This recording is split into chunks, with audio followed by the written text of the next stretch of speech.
Whew. So this is 700-meter high. I've been riding for an hour and 40 minutes. My feet are really cold. I'm gonna try to do something about that situation, as you guys can enjoy that. But you know what? This place right there is a bird observatory, and I'm gonna try to take you up there because there's another side, and they really note the number of birds that you can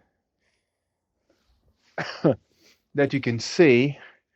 Meropsis piaster, 433, Arundel. This one, what did I say? I saw this morning. They were beautiful. I don't even see these birds right here. Uh, they were beautiful, really beautiful birds this morning I saw. So this Arundel I saw, uh, don't remember the name. I got both tattoos on me, so I should. Anyway, so let's go up and let's see if the point of view is better, and then I'm gonna have another breakfast. Woo! Look at that place. Look at that place, right? I took the tripod so I can do something like this. It's not like super stable or something. All right. I think maybe if I put it this way, it's gonna be a little bit better. It's not the best, but it's not so bad. I hope it's not gonna crash my brand new phone on this one. Maybe I'll put it this way so at least if it crash in front. And so it's really cold, really, really cold. Can I move that? Oh, yes, you can move that. I can walk and talk right there. And my face will be about here. Let's see how that looks. Yeah, yeah, I'll be in. I'll crop in if necessary. My feet are really cold, so I got two solutions for that. Solution number one is heat, like this, hand warmers that I put straight in my shoes, and I realize what I was afraid of probably arrived. That some food licked a little bit. Hey, that's part of life, right? At least I have food. And it's about time I wash that pocket anyway. Which I don't know if I'm gonna take to Mexico soon. Can't believe I'm living in 1 month, man. 1 month, in 1 month from here, and you're probably gonna see that video later. I'll be on a plane, and I'll be on a plane to Paris.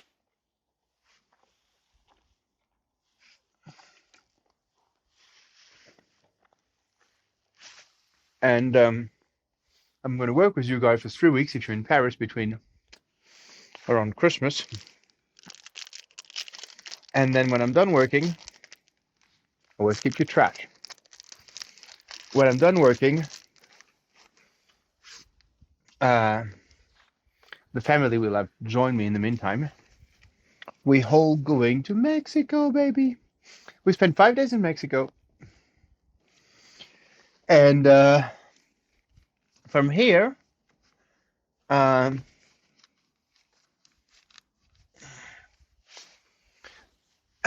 right, from here, we fly to Costa Rica, and then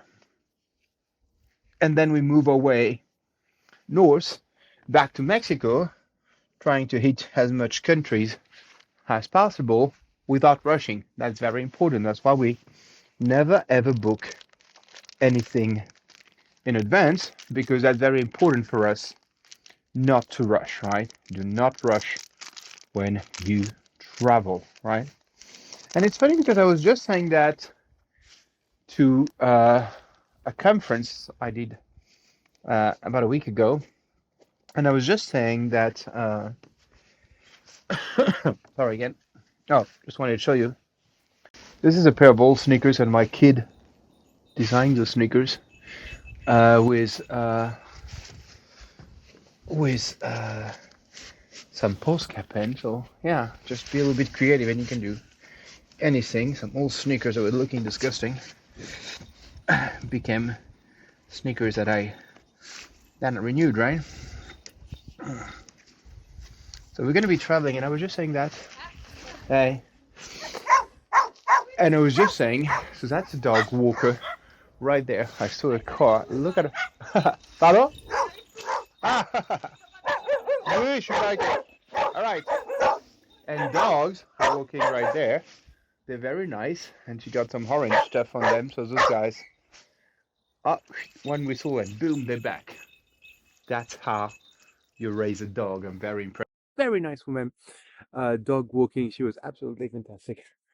Those dogs are fantastic. Maybe some of the footage is right there because I'm shooting ultra wide for the first time and 4K as well, so you can see very well what I'm eating through my teeth. No, just to finish that, I was saying a word about Malraux. I was saying a word about Picasso. I was just saying I was reading a lot of pre-Socratics lately, and one of the things I was reading about the pre-Socratics is about the notion of arche was born during that time of 600-700 BC. So you have to imagine pre-Socratics. So usually they're supposed to be before Socrates, but truth is sometimes they're contemporary, sometimes they're even younger than Socrates, or sometimes even after Socrates and Plato. We're really coming from a world which is mostly a world of myth, which, of course, Homer with the Odyssey, Ulysses, stuff like that, is the most famous poet. We're between the around the 8th century BC, let's say, put it this way. And we don't know for sure, and that's why we're very uncertain about the date of Homer. And so they have to build everything from the myth to philosophy. So basically, the birth of a new civilization or a civilization, but we know civilization 3,000 years ago was already existing. 3,000 years ago, 3,000 BC. So like 24 from those Predocratic, which are mostly around the 600 BC. But I'm not going to get too much. My point is like they're kind of stuck without knowing it, of course, because you're only stuck in the present. They kind of stuck between the myth and the legend that is the natural birth of mythology. And Jean-Pierre Vernant wrote a fantastic book on that called Did the Greek Believe in Their Myth, which is a mind-blowing book, right? Got a little bit old, but Jean-Pierre Vernant is such a great thinker. Heat things in my shoes are not working. My feet are still so cold. And I was just saying that, so the idea was like those guys, the pre-Socratics were stuck between mythology, again, Jean-Pierre Vernant, and I said that already, and the fact that you have to build a society on what we know. And that's why you have people like Pythagoras, Thales, who's a mathematician we study at school, because they come with the theory of the triangle and mathematics, which is something solid, even though you can say mathematics should be, in a way, some sort of poetry as medicine, and I'm saying that all the time, is a form of art. The art of medicine is not a science per se. Anyway, so they come with this idea that they are at the beginning of something, and they call that beginning, and that's very important, arche, right? Arche in Greek. I'm going to write it somewhere on the screen. This arche will be the birth of the word anarchist today. And I say that because when I woke up this morning, it was 3, I said that already, but 4 in the end, all time. The first thing I did, I read an interview from Richard Pinas, which is a musician I interviewed, a philosopher, and I quote it from time to time. And I'm going to put the front page. He made the cover of Wire magazine, so kudos to you, Richard. And received me in his home. I'm going to make a whole chapter on my book, People Have Made, if I have the time one day to write that book. And I say that because at the end of the interview he said, I was, and maybe I am still, an Marxist anarchist. So my point is like this word anarchist, which I've been called many times, probably just for my look. Why can I buy things for my good look? I remember that's a quote by Ginsberg from the poem America, if I'm correct.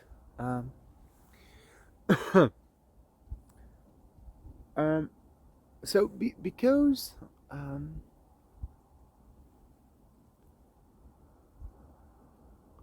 oh yeah, so those guys, they came up with that word arche, which will be anarchist, right? So an anarchist is someone who's not only going against the government, which is basically, or some sort of authority, which what is the word arche became, but the word arche to begin with was meaning beginning, like the first words of the Bible, and there's no mystery. The Bible starts, the Old Testament, the Torah, start with the word in the beginning.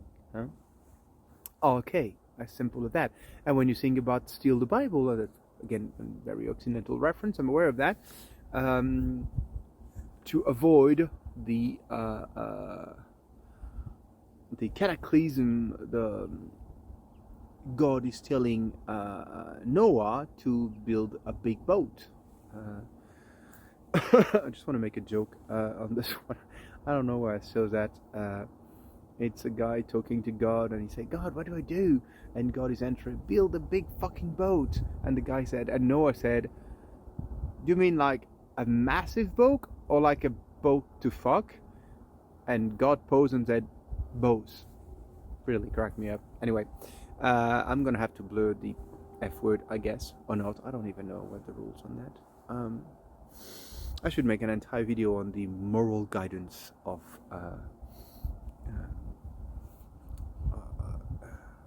the community guidelines of YouTube. Why am I talking about the community guidelines of YouTube? And I'm going to get back to my first topic, is because there's a word community in it. So as long as there's a community, there should be a moral, because there's no such thing as a community without a moral. That do not exist. And that's where it's really cool, because it's linked to anarchist, which is supposed to be someone who live without a rule. And really, it took me a while to understand that word anarchist, which I'm not, by the way. At least I am, without knowing I am an anarchist.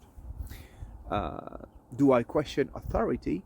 Yes, because I think everyone should question authority, especially in our time. But I realize nowadays, people will say, especially in our times, I've been existing the entire time. So I guess saying like, yeah, especially in our time doesn't mean anything, right?